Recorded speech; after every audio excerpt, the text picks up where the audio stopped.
नमस्कार दोस्तों, स्वागत है आपका हमारे YouTube चैनल भक्ति बाण में। दोस्तों, पूजा व्रत विधान में केले के फल का प्रसाद लिया जाता है। केले के पत्ते पूजा स्थल को सजाने में और केले का पौधा किसी भी स्थान को पूजा स्थल की मान्यता देने के लिए बहुत ही महत्वपूर्ण माना जाता है। आरोग्य की नज़र में भी संपूर्ण आहार वाला फल केला अध्यात्म की नज़र में भी बहुत पवित्र और पूजनीय है केला। इसके चौड़े पत्तों में श्रीहरि का वास माना जाता है, तो जड़ों में महादेव का, जिसे मूल शंकर कहते हैं। केले का कोई बीज नहीं होता है और इस पेड़ में तना भी नहीं होता है। सिर्फ पत्तों में परत दर परत लिपटा हुआ पेड़, इतना अलग और विशेष, यही है केले का पेड़। मगर इसका जन्म कैसे हुआ, पुराणों में इसकी क्या कथा है, आइए हम आपको बताते हैं। केले के पेड़ को ध्यान से देखें तो यह किसी भारतीय स्त्री की कल्पना जैसा लगता है। पत्तों में लिपटा तना ऐसे लगता है जैसे किसी महिला ने साड़ी लपेट रखी है। सबसे ऊपरी भाग में फलों से लदी शाखानुमा आकृति जमीन की ओर ऐसे लटकती है जैसे फूलों से सजी हुई महिला की चोटी। दरअसल यह संरचना यूं ही नहीं है, असल में यह एक स्त्री का ही रूप है। इसका वर्णन पुराण कथा में मिलता है, जिसका संबंध सबसे क्रोधी ऋषि दुर्वासा से है।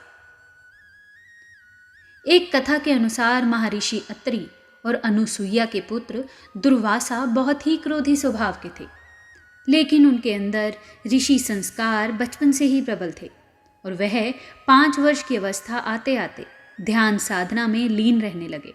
दरअसल दुर्वासा खुद महादेव के क्रुद्ध स्वरूप रुद्र के अंश से उत्पन्न हुए थे। क्रोध ही उनके स्वभाव का मूल था और वह तमाम ज्ञान हो पाने के बाद भी इसे नहीं त्याग पा रहे थे। बड़े होते होते जब माता पिता ने देखा कि बालक के अंदर वैराग्य अधिक उत्पन्न हो रहा है और वह समाज की व्यवहारिकता को नहीं समझ रहा, तब उन्होंने उनका विवाह ऋषि अम्बरीश की कन्या से करवा दिया। ऋषि अम्बरीश ने अपनी कन्या के कई गुण बताए और ऋषि दुर्वासा ने माता पिता की आज्ञा मानकर विवाह कर लिया। ऋषि अम्बरीश दुर्वासा की क्रोधाग्नि को जानते थे, इसलिए पुत्री के साथ कोई अनिष्ट ना हो, इसके लिए वे चिंतित थे।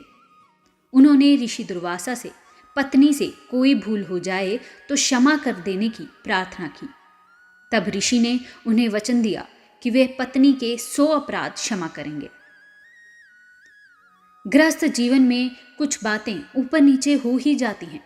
ऋषि दुर्वासा की पत्नी का नाम था कंदली, जो कि स्वभाव से कर्मठ और बहुत समझदार थी। वह हर एक बात का ख्याल रखती थी, लेकिन फिर भी कभी कभी कुछ न कुछ हो ही जाता था। लेकिन ऋषि ने उन पर कभी क्रोध नहीं किया।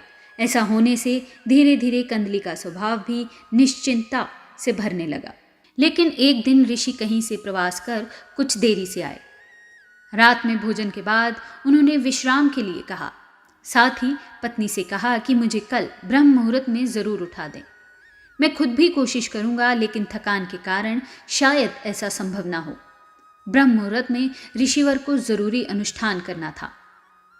अगली सुबह कंदली की ब्रह्म मुहूर्त में नींद तो खुली, लेकिन आलस के कारण न तो वह खुद उठी और ना ही ऋषि को उठाया। सुबह सूर्योदय के बाद जब ऋषि की आंख खुली तो दिन चढ़ आया था। अपना अनुष्ठान न कर पाने के कारण वह कंदली पर बहुत क्रोधित हुए और उन्हें भस्म हो जाने का श्राप दे दिया। ऋषि के श्राप का तुरंत असर हुआ और कंदली राख बनकर रह गई। ऋषि को भी इस घटना पर बहुत दुख हुआ, लेकिन अनुशासन स्थापित करने के लिए उन्हें ऐसा करना पड़ा। जब कंदली के पिता ऋषि अम्बरीश आए तो अपनी पुत्री को राख बना देखकर बहुत दुखी हुए। तब दुर्वासा ऋषि ने कंदली की राख को पेड़ में बदल दिया और वरदान दिया कि अब से यह हर पूजा व अनुष्ठान का हिस्सा बनेगी। इस तरह से केले के पेड़ का जन्म हुआ और कंदली फल यानी केले का फल हर पूजा का प्रसाद बन गया। यही वजह है कि केले के पेड़ की गुरुवार को पूजा होती है। Like this video, subscribe this channel, press the bell notification icon.